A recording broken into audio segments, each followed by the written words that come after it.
Just a quick progress update on my game MixtroidVania. I've been working on this water area here. Hey there, I'm Ben, and welcome to GameDevMix, a channel about game ideas brought to life with Unity. Just a quick progress update on my game MixtroidVania.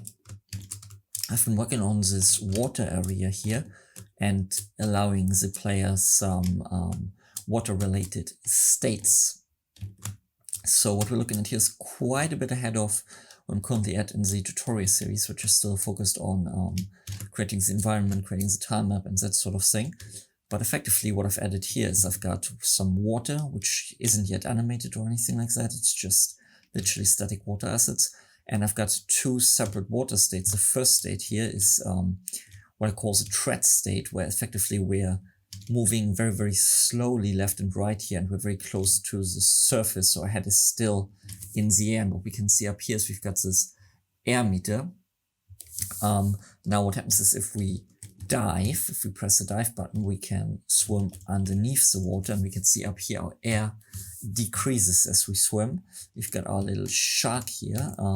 It's just a very basic enemy, just as a move state and a turn state, and we can't interact with it yet. Just almost running out of water here. Well, running out of air. I ran out, I died. So let's fire that up again. And there we go.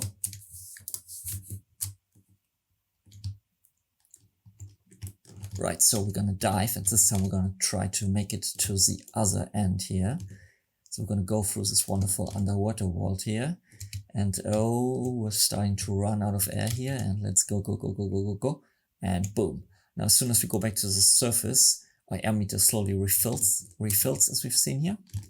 And yeah, that's what I've been working on for my little water environment here. And it's just so much fun just playing around with the swimming mechanic here and just playing around with the water meter refilling, and that's it.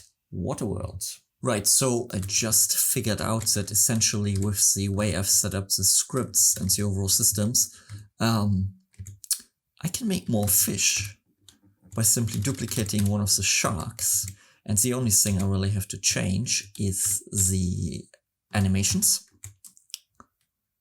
So I've got two more fish now. I've got this ray and I've got this angler.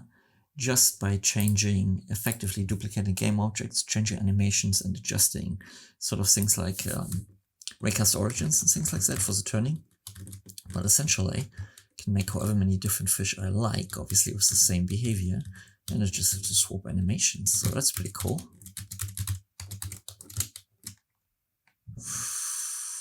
And there we go. And our health air meter refills. So